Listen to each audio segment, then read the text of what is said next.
ईश्वर एक है, वह अनादि परमेश्वर है, वह सृजनहारा है, पालनहारा है, तारणहारा है, ईश्वर एक है। परमेश्वर के नाम की महिमा हो। आप सभी का प्रभात मनन में हार्दिक स्वागत है।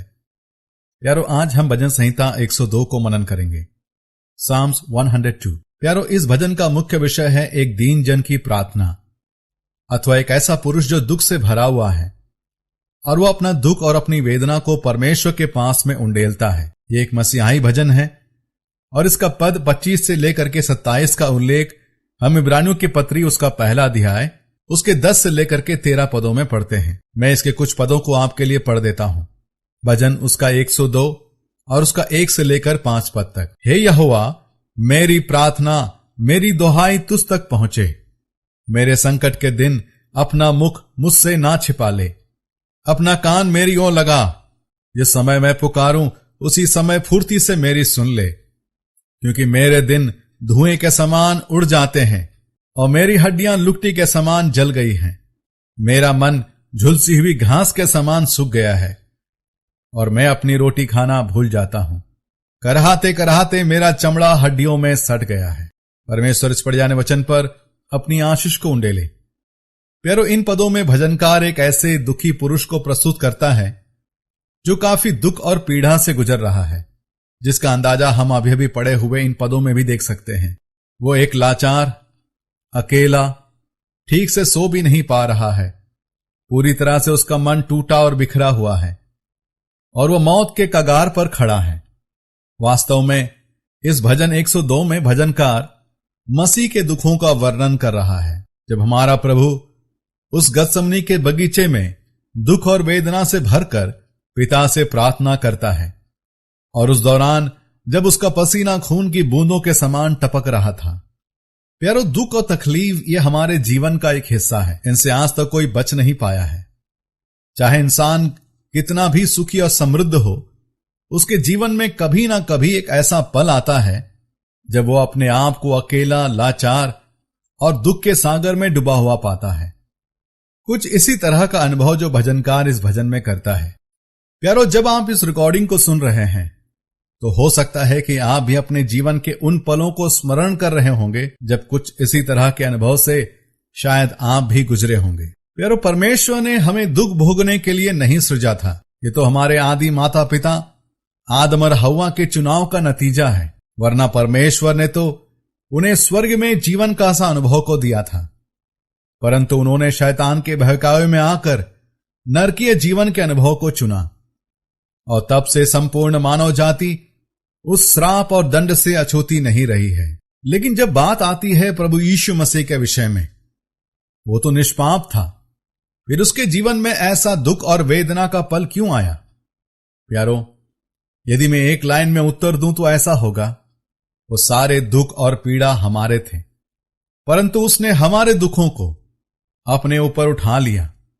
जैसा यशायाह नबी कहता है, यशायाह उसका 53 अध्याय उसका 4 और 5 में, निश्चय उसने हमारे रोगों को सह लिया और हमारे दुखों को उठा लिया, तो भी हमने उसे परमेश्वर का मारा, कूटा और दुर्दशा में पड़ा हुआ समझा। परंतु वह हमारे ही अपराधों के कारण घायल किया गया, वह हमारे अधर्म के कामों के कारण कुचला गया।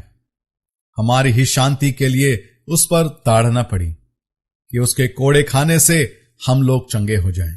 प्यारो, प्रभु यीशु मसीह की क्रूस की मृत्यु कोई आकस्मिक दुर्घटना नहीं थी, परंतु परमेश्वर की ओर से ये एक अद्भुत योजना थी, क्योंकि संपूर्ण मानव जाति को उनके पापों से छुड़ाने का और कोई दूसरा मार्ग नहीं था।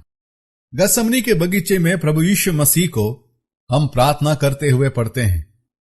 लूका रचित सुसमाचार उसका 22 अध्याय उसके 42 पद में हम पढ़ते हैं, हे पिता, यदि तू चाहे तो इस कटोरे को मेरे पास से हटा ले, तो भी मेरी नहीं परंतु तेरी ही इच्छा पूरी हो।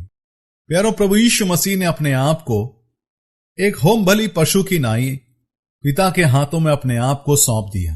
होम बलि का पशु अर्थात संपूर्ण रीति से जलकर खाक हो जाना। पद 1 से लेकर 11 तक पुत्र अपने दुखों को अपने पिता के सम्मुख उंडेलते हुए हम पढ़ते हैं। पद 12 से लेकर निचले पदों में पिता के द्वारा पुत्र की सराहना करते हुए हम पढ़ते हैं। पुत्र के इस त्याग और बलिदान को देखते हुए पिता अपने पुत्र के विषय में कहता है। उसके 12 पद, 15 पद और 16 पद पर जरा ध्यान दे। 12 पद में वह कहता है, परंतु हे यहोवा, तू सदैव विराजमान रहेगा और जिस नाम से तेरा स्मरण होता है वह पीढ़ी से पीढ़ी तक बना रहेगा। 15 पद में वो कहता है, इसलिए जाति जाति यहोवा के नाम का भय मानेंगी और पृथ्वी के सब राजा तेरे प्रताप से डरेंगे। 16 पद में लिखता है, क्योंकि यहोवा ने सियोन को फिर से बसाया है और वो अपनी महिमा के साथ दिखाई देता है। इन पदों में परमेश्वर पिता अपने पुत्र प्रभु यीशु मसीह को प्रभु या लॉर्ड कह के पुकारता है या यहोवा कहकर संबोधित करता है और उसके पुनरुत्थान का और उसके द्वितीय आगमन का और अपने राज्य को स्थापित करने की घोषणा को भी करता है। मैं आपका ध्यान इस भजन के उस मसीहाई पद की ओर लेकर के आना चाहता हूं जिसे पिता अपने पुत्र के लिए संबोधित करता है। पद 25 से लेकर 27 पर जरा ध्यान दे।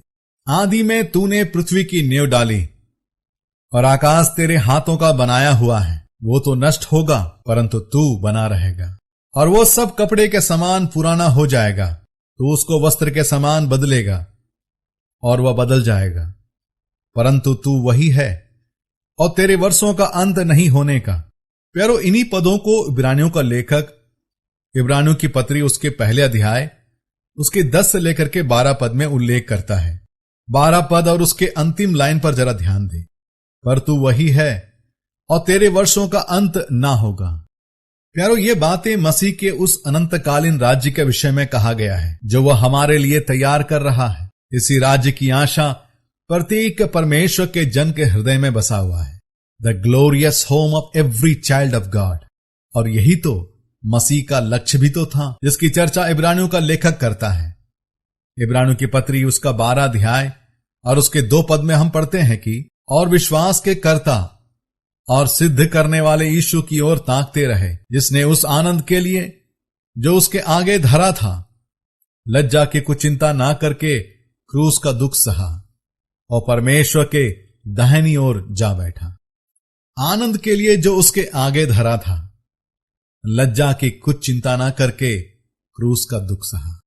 प्यारो, हमारा प्रभु इस धरती पर आया, अपमान को सहा, लोगों के द्वारा निंदाओं को सहन किया, पाप का भार उठाया, दर्दनाक मृत्यु को सहा।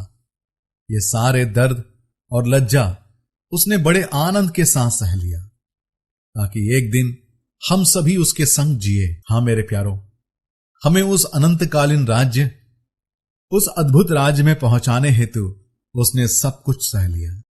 जरा सोचे मेरे प्यारो, आपको अपने संग उस महिमा से भरे हुए राज्य में पहुंचाने के लिए, आपको अनंत जीवन देने के लिए उसने सब कुछ सह लिया। जिसे भजनकार इस भजन के 1 पद से लेकर 11 पदों में वर्णन करता है। कैसा अद्भुत प्रेम, अवर्णीय प्रेम प्रभु ने हमसे किया। प्यारो, इन्हीं विचारों पर मनन करते हुए आइए हम उस परमेश्वर की आराधना करें, उसके नाम की स्तुति और प्रशंसा करें, उसे दंडवत करें। परमेश्वर के नाम की महिमा हो। आप सबको मेरा जय मसीह। आत्मा है वो, आदि और अंत है, अगम्य ज्योति में रहने वाला है।